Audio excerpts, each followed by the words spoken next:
ഇന്ന് ഞാൻ സംസാരിക്കുന്നത് കേരള രാഷ്ട്രീയത്തിലെ വേഷപ്പകർച്ച എന്ന കലയെക്കുറിച്ചാണ്. അതിന്റെ ഏറ്റവും വലിയ ഉസ്താദ് നമ്മുടെ മുഖ്യമന്ത്രി പിണറായി വിജയൻ തന്നെയാണ്. ഈ ശബരിമല വിഷയത്തിലെ പുതിയ നീക്കങ്ങൾ കാണുമ്പോൾ നമുക്ക് സമ്മതിച്ചു കൊടുക്കേണ്ടി വരും. ഒരു കാലത്ത് നവോത്ഥാനം എന്ന വാക്ക് കേട്ടാൽ ഉടനെ മതിൽ കെട്ടാൻ ഓടിയിരുന്ന നമ്മുടെ സർക്കാർ ഇപ്പോൾ ആ മതിലിന്റെ കല്ലുകൾ കൊണ്ട് തന്നെ പുതിയൊരു യു-ടേൺ നിർമ്മിക്കുകയാണ്. പഴയ പത്രലേഖനങ്ങളും വീഡിയോകളും ഒന്നെടുത്തു നോക്കിയാൽ നമുക്ക് ചിരി നിർത്താൻ കഴിയില്ല. അമ്പലത്തിൽ ആരെങ്കിലും പോകരുത് എന്ന് വെക്കാൻ ഏതെങ്കിലും ഒരു കൂട്ടർ വിചാരിച്ചാൽ നടക്കുമോ എന്ന് ചോദിച്ച അതേ മുഖ്യമന്ത്രിയാണ് ഇപ്പോൾ ആചാരങ്ങൾ പണ്ഡിതന്മാർ തീരുമാനിക്കട്ടെ എന്ന് പറഞ്ഞ് കോടതിയിലേക്ക് ആളെ വിടുന്നത്. ഇതിനെയാണ് നമ്മൾ ഇരട്ടച്ചങ്കൻ സർക്കസ് എന്ന് വിളിക്കുന്നത്. സത്യത്തിൽ ഇവിടെ എന്താണ് സംഭവിച്ചത്? സംഭവം ലളിതമാണ്.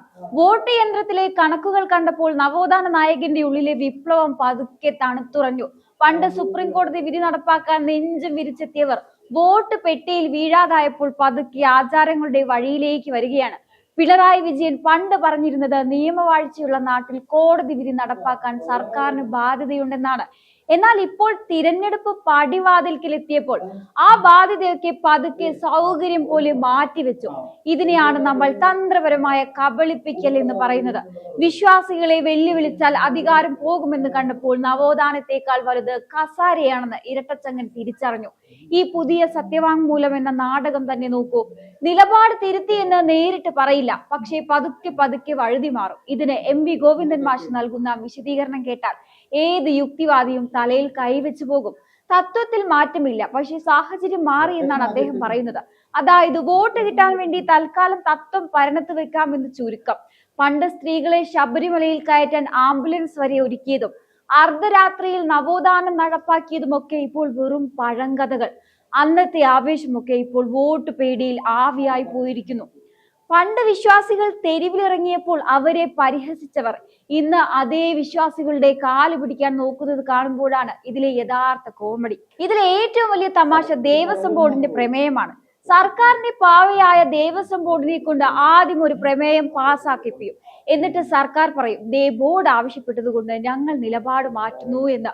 ഇതെങ്ങനെയുണ്ടെന്ന് ചോദിച്ചാൽ മോഷണം നടത്തിയിട്ട് മോഷ്ടാവ് തന്നെ പോലീസിനോട് മോഷണത്തെ കുറിച്ച് പരാതിപ്പെടുന്നത് പോലെയാണ്. ബി.ജെ.പി. അടക്കമുള്ള പാർട്ടികൾ ഇത് രാഷ്ട്രീയമായി ഉപയോഗിക്കുന്നുവെന്ന പേടി വന്നപ്പോഴാണ് ഈ വിശ്വാസ സംരക്ഷകന്റെ കുപ്പായം മുഖ്യമന്ത്രി തുന്നിപ്പിച്ചത്. പണ്ട് വി.എസ്. അച്യുതാനന്ദൻ സർക്കാരിന്റെ കാലത്ത് തുടങ്ങിയ ആ നവോത്ഥാന വണ്ടി ഇപ്പോൾ വോട്ടില്ലാത്ത വഴിയിൽ ഇന്ധനം തീർന്നു നിൽക്കുകയാണ്. ഇത് ജനങ്ങളെ പറ്റിക്കാനുള്ള ഒരു വൻകിട രാഷ്ട്രീയ നാടകമാണ്. കോടതിയിൽ പോയി ഞങ്ങൾക്കറിയില്ല, ആചാരം സംരക്ഷിക്കണം എന്ന് പറയുമ്പോൾ ഇത്രയും കാലം ജനങ്ങളെ തമ്മിലടിപ്പിച്ചതിനും നവോത്ഥാനത്തിന്റെ പേരിൽ കോടികൾ പൊടിപ്പിച്ചതിനും ആര് മറുപടി പറയും? വോട്ടിന് വേണ്ടി ആരെയും ചതിക്കാനും ഏത് നിലപാട് മാറ്റാനും തയ്യാറുള്ള ഈ രാഷ്ട്രീയത്തെ നമുക്ക് സീസണൽ ഭക്തി എന്ന് വിളിക്കാം. തിരഞ്ഞെടുപ്പ് കഴിയുമ്പോൾ ഈ ഭക്തി എവിടെ പോകുമെന്ന് ആർക്കറിയാം? എന്തായാലും നവോത്ഥാന നായകനിൽ നിന്ന് ആചാര സംരക്ഷണയിലേക്കുള്ള പിണറായി വിജയന്റെ ഈ പ്രയാണം കേരള രാഷ്ട്രീയ ചരിത്രത്തിലെ ഏറ്റവും വലിയ പരിഹാസമായി എന്നും നിലനിൽക്കും. അധികാരം കയ്യിൽ നിന്ന് പോകുമെന്ന് കണ്ടാൽ ഇവർ നാളെ ശരണവിളി വരെ നടത്താൻ സാധ്യതയുണ്ട് എന്നതാണ് ഈ കഥയിലെ സാരം. നമ്മുടെ പിണറായി സർക്കാരിന്റെ ഈ ശബരിമല മലക്കം മറിച്ചിലിന് മുകളിൽ ഒരു തത്വസംഹിത കൂടി ഇരിക്കട്ടെ എന്ന് കരുതിയാണ് പാർട്ടി സെക്രട്ടറി എം.വി. ഗോവിന്ദൻ രംഗത്തിറങ്ങിയിരിക്കുന്നത്. അദ്ദേഹം പറയുന്നത് കേട്ടാൽ നമുക്ക് തോന്നും ലോകത്തിലെ ഏറ്റവും വലിയ ആചാര സംരക്ഷകർ ഇവരാണെന്ന്. യുവതി പ്രവേശനം എന്ന പഴയ നിലപാടിൽ തത്വത്തിൽ മാറ്റമില്ല എന്നാണ് അദ്ദേഹം പറയുന്നത്. അതായത് ലളിതമായി പറഞ്ഞാൽ ഇതിന്റെ അർത്ഥം ഇതാണ്: ഞങ്ങളുടെ ഉള്ളിൽ ഇപ്പോഴും ആ പഴയ സ്ത്രീ സമത്വവും വിപ്ലവവും ഒക്കെ കത്തുന്നുണ്ട്.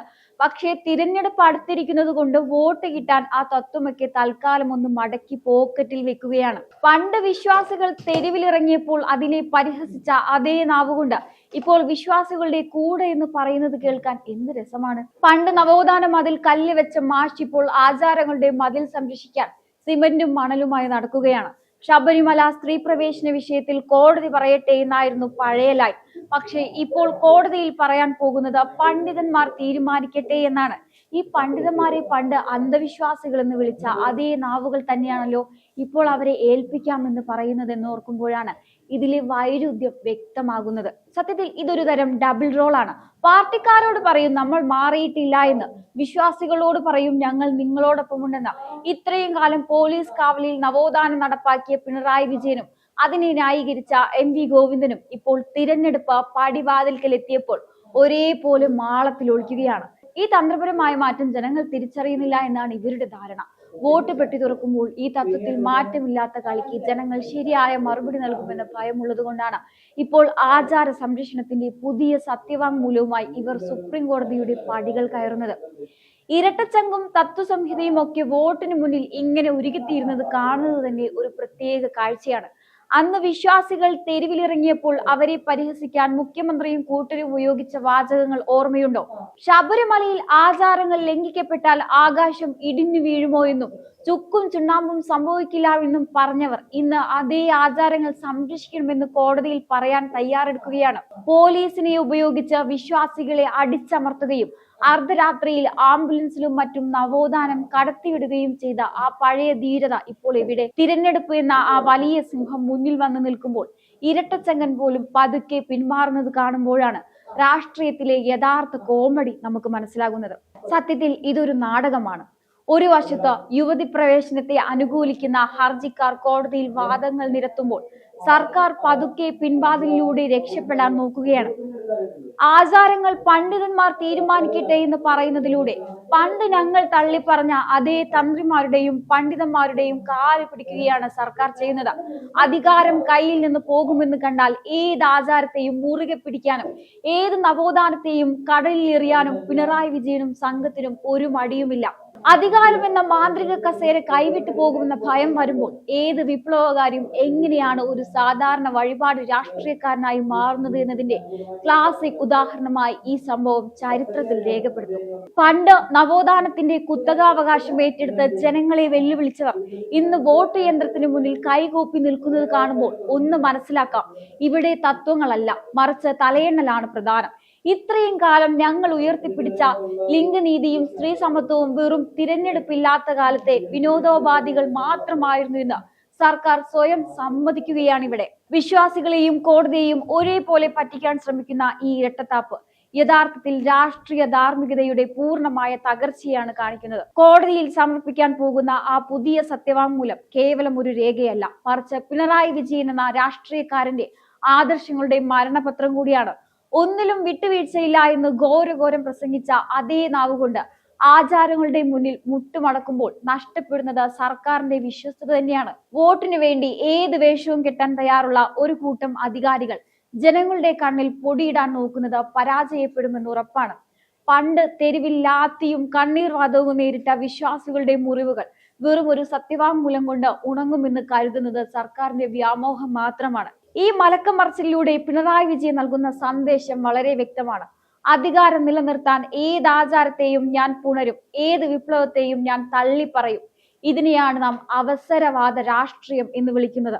പണ്ട് നവോത്ഥാന നായകനായി സ്വയം അവതരിച്ചവർ ഇന്ന് ആചാരങ്ങളുടെ കാവൽക്കാരായി വേഷം മാറുന്നത് കാണുമ്പോൾ കേരളം ചിരിക്കുകയാണ്. ഈ നാടകം കൊണ്ട് ആരെയും പറ്റിക്കാൻ കഴിയില്ലെന്ന് വരും ദിവസങ്ങളിൽ തെളിയും. വിപ്ലവം എന്നത് വെറും പ്രസംഗങ്ങളിൽ മാത്രം ഒതുങ്ങുന്ന ഒന്നാണെന്നും പ്രായോഗിക രാഷ്ട്രീയത്തിൽ അത് വെറും വോട്ട് പിടുത്ത തന്ത്രമാണെന്നും ഈ സർക്കാർ ഒരിക്കൽ കൂടി തെളിയിച്ചിരിക്കുകയാണ്. ശബരിമലയിൽ പണ്ട് കാണിച്ച വാശിയും ഇന്ന് കാണിക്കുന്ന വാലാട്ടിലും ഒരേ നാണയത്തിന്റെ രണ്ട് വശങ്ങൾ മാത്രമാണ്. ഒന്ന് അധികാരത്തിന്റെ ഹുങ്കായിരുന്നെങ്കിൽ മറ്റൊന്ന് അധികാരം നഷ്ടപ്പെടുമോ എന്ന ഭീതിയാണ്. ഈ ഭീതിയിൽ നിന്ന് ഉടലെടുക്കുന്ന വിശ്വാസ സംരക്ഷണം വെറും വെള്ളെഴുത്ത് മാത്രമാണ്. നാളെ തിരഞ്ഞെടുപ്പ് കഴിഞ്ഞാൽ ഈ പണ്ഡിതന്മാരും ആചാരങ്ങളും എവിടെ പോകുമെന്ന് ആർക്കറിയാം. കേരളത്തിലെ പ്രബുദ്ധരായ ജനങ്ങൾ ഈ കബളിപ്പിക്കൽ തിരിച്ചറിയുന്നുണ്ട് എന്ന ബോധ്യം സർക്കാരിന് ഇല്ലാതെ പോകുന്നതാ അവരുടെ ദൗർഭാഗ്യം എന്ന് പറയാനേ ഉള്ളൂ. എന്തായാലും ഈ ഒരു വിഷയത്തെ കുറിച്ചുള്ള നിങ്ങളുടെ അഭിപ്രായങ്ങൾ കമന്റ് ബോക്സിൽ രേഖപ്പെടുത്തുക. മറ്റൊരു വിഷയവുമായി വീണ്ടും കാണാം. നന്ദി.